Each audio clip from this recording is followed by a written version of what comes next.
listening to the Blue Raider Podcast, presented by Gold's Gym of Tennessee.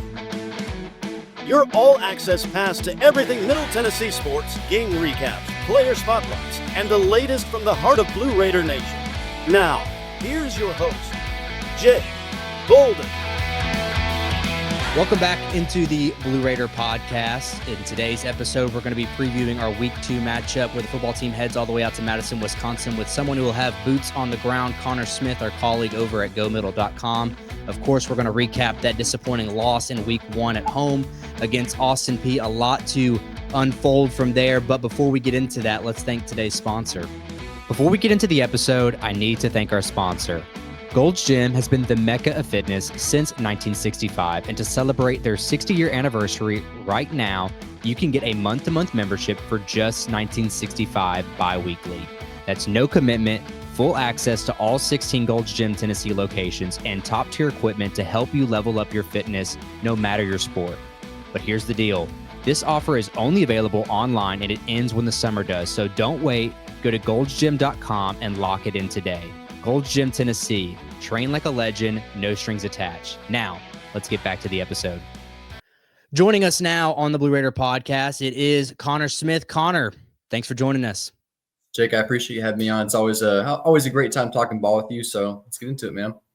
Man, we were side by side through what was a long Saturday afternoon there at Floyd Stadium. Man, there's so much to really unpack with what happened. I've got a lot of emotions on my sleeve. Someone who has been a lifelong Blue Raider fan, someone like yourself who's only been covering the team for 2 seasons now. Tell me a little bit. What is your takeaway? I know we're going to get into the nitty gritty here in a little bit, but I guess the overarching, how are you feeling after that Saturday loss? Really confused, honestly, because, you heard Coach Mason and the guys talking about it in the post-game press conference. That was very uncharacteristic, especially from the offensive side of things. So, they look, just to be frank, look worse than last year. But with the way they're talking about themselves and how they looked in the offseason, I don't really necessarily know what to think. I'm still kind of confused. Like, are they this bad? Was it just an off night? Did things not line up? So I'm still looking for answers. Coach Mason's given a lot of insight in his press conferences the last few days, basically about how, you got to put it together. Like he said, they had a great week of preparation, but you got to put it together on a Saturday and stay locked in. You can't just switch on and off. You got to keep it on. So, I'm right now confused, but I think we'll get a lot more insight as the week goes ahead. I went through all those emotions over the weekend, really. You're frustrated. That's kind of my first initial. Then I'm really mad just because of, you said it yourself. I feel like I was told all off season the roster's better, and I still think the roster's better. And sure. Of course, you have people, we read the comment section, even though we don't necessarily respond to them, but people are upset for a lot of different reasons. And for me, I'm just mad at really the display. I felt like, and we heard it in the post game, like you said, I can't remember if it was Najee or if it was DeMonte that said it, that they thought they had a really good week of preparation, but when when the lights got turned on, they just didn't show up. I think I'm going to call, I'm not the smartest X's and O's guy, but I'll call this. And DeMonte made a point. Chris Parson was good. And I think on the defensive side of the ball, those guys weren't prepared to play Chris Parson. He's elusive and he's an SEC quarterback, and we can make that excuse all we want. But on the offensive side, 14 points, there's no rhythm.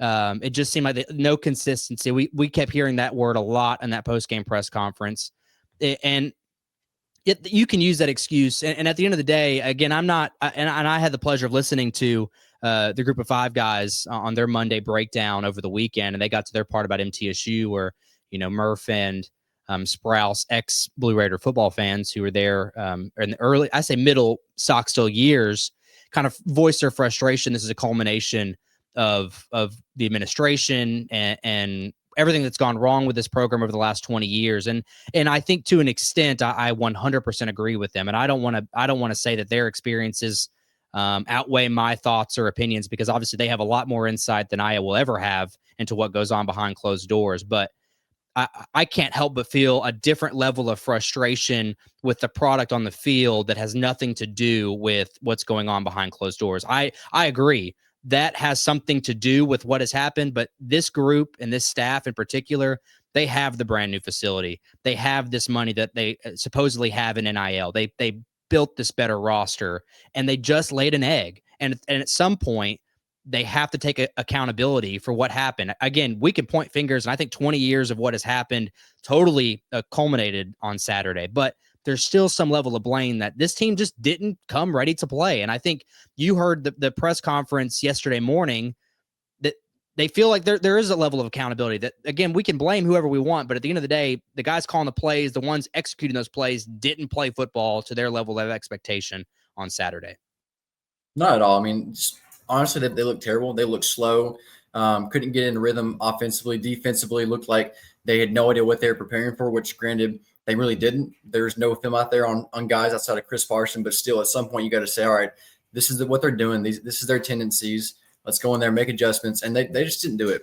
So, I mean, very disappointing outcome. If they would have lost Austin Peay just like straight up, by field goal, touchdown, it's like, yeah, that's not what you wanted, but at least it was somewhat competitive. They got ran out of their own building on Saturday night. Offense was not great. Defense wasn't great. If they would have lost Austin Peay just straight up by field goal, touchdown, something like that, where it was competitive, that's one thing. You got beat by 3 touchdowns, okay? And the group of 5 guys, I've got a lot of respect for them. You can say whatever you want about that. That's not an excuse. I just don't think they were prepared for Austin Peay and did not make any adjustments late in the game. That's what cost them the ball game. Yeah, and I think one takeaway is I think we give a different perspective of guys that, I don't know, we're at the new era of coverage of this program, and those guys have seen a lot more. And I think there's definitely a balance act, right, of what everyone is saying here. And MTSU fans have every right to be upset with what happened on Saturday. For whatever reason it is, I think they're all valid. I'm not saying that anyone's excuse for Saturday is less valid than the other. I think most of my frustration, and Connor, it sounds like you're echoing the same, is the product on the field was a problem. That was the biggest problem. Now, granted, if what happened the last 20 years has contributed to what happened on Saturday, that I think that's also valid. But I'm frustrated, to say the least. But we turn a new leaf. We're moving on to Wisconsin. The thing that's very frustrating is when we talk about this Wisconsin game, they had a win over Miami of Ohio out of the MAC, 17-0 there in Madison, Wisconsin. Not necessarily the prettiest of wins. We're expecting to see a new air raid style offense that they have there in Wisconsin, and it didn't really go as planned. All things considered, you have a new opportunity, much like Mason likes to say a lot. They have a new opportunity ahead of them. You have a chance to go what would have been 2-0 had you handled Saturday, but now you have an opportunity really to do one of the funniest things ever, and that's lose to Austin Peay on Saturday, then go on the road to a Big Ten school and win there. So the opportunity still lies ahead. We still have 11 more games this year. I guess collectively, you have to collect your composure. That's probably the best way to put it. These guys have to collect their composure, understand there's still 11 games left. And I was in the stadium when they lost to McNeese State, and they proceeded to go on and win 8 games that year. And I remember after that McNeese game, a lot of people thought the same thing. Oh God, this is the end. This is the beginning of the end. And it certainly feels that way right now. But as we look to Madison, Wisconsin, we look to this big matchup.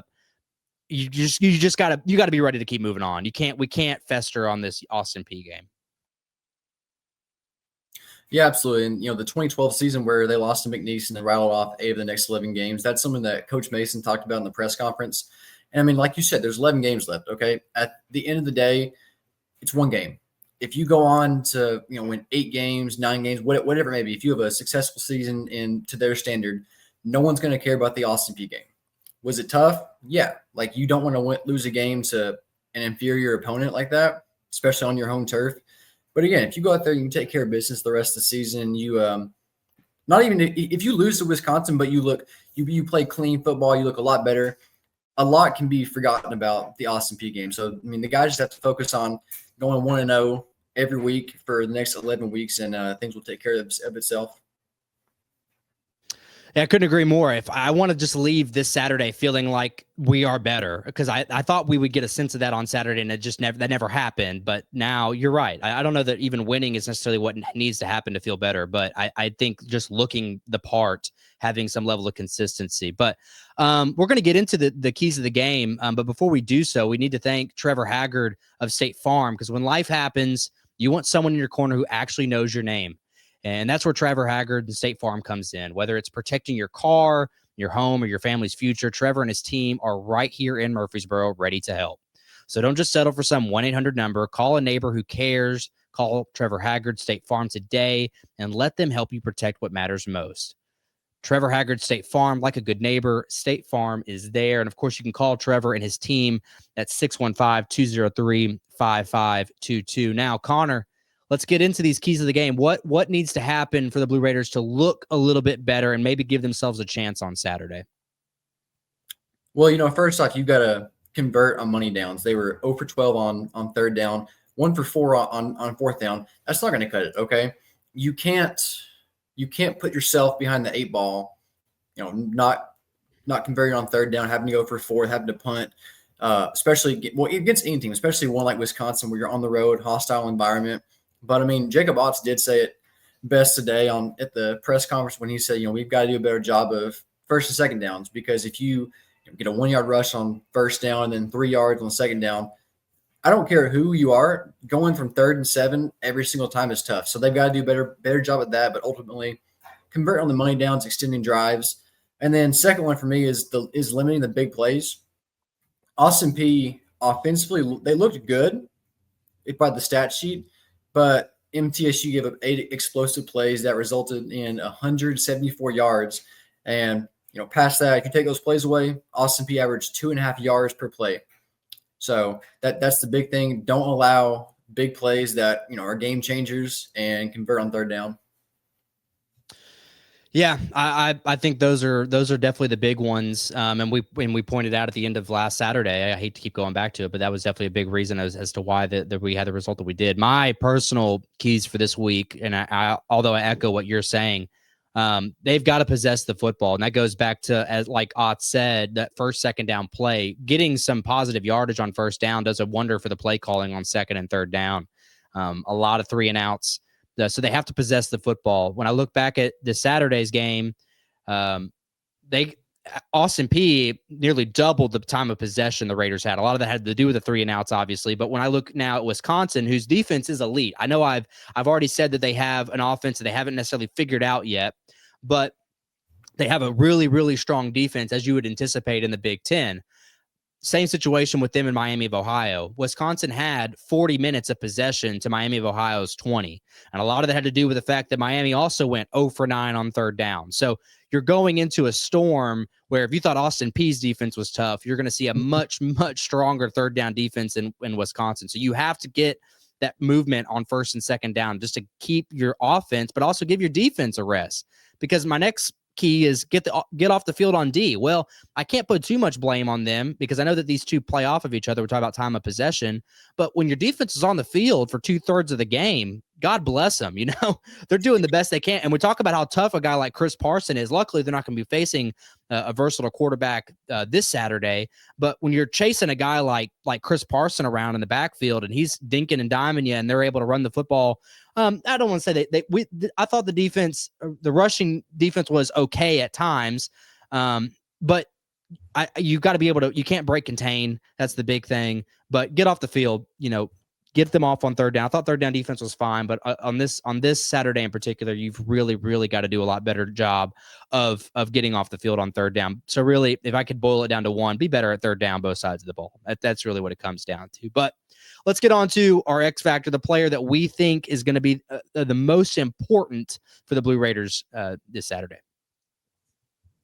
Yeah, so for me, I'm going with X factors, plural, the entire secondary. Okay, you can't really put out 1 or 2 guys in the area. The secondary as a whole, let's just put it how it is. They got diced up on Saturday. Give up 4 or 5 really big plays. A couple were 30+ yard plays. That can't happen, especially with the athletes that Wisconsin has. If you allow them to get separation and hit you over the top, they're going to score 40+ points. So the secondary got to clean it up, got to play good coverage, can't let them get over the top, or if you do, it's going to be a long day for the Blue Raiders. Yeah, good point. I went with kind of, I think the softball here is Nick Vadiato on the performance that he had on Saturday. And I know that the X factor is always the quarterback. And again, who do I choose after what happened on Saturday? And I think that there's no one really better as far as someone that does take personal accountability, someone that is more of a harsh critic on himself than anything that I can ever say. And that is Nick Vadiato, a guy that is very tough on himself. And I think he held no bars there on Saturday in that post-game press conference about he's got to be better. The offense has got to be better. And, he's a big part of what makes them better. And we saw for the first time on Saturday a performance like that from him. It was so out of sorts. And I know the numbers come back. It was the worst completion percentage game of his entire career as a starting quarterback at MTSU. That's how bad it was. A guy that's been here for so long. And he's going to go down in the record book. Hopefully this game didn't blemish him too much, but he's going to go down in the record books as probably the highest completion percentage of any quarterback that's ever come through MTSU. And that includes the likes of Logan Kilgore and Brent Stockstill. That's a quite an honor for a guy like this. And he doesn't care about that. But what I do care about, and he cares about, is winning football games. And a lot of that starts with the quarterback play, offensive line, amongst many things. I thought the offensive line looked better.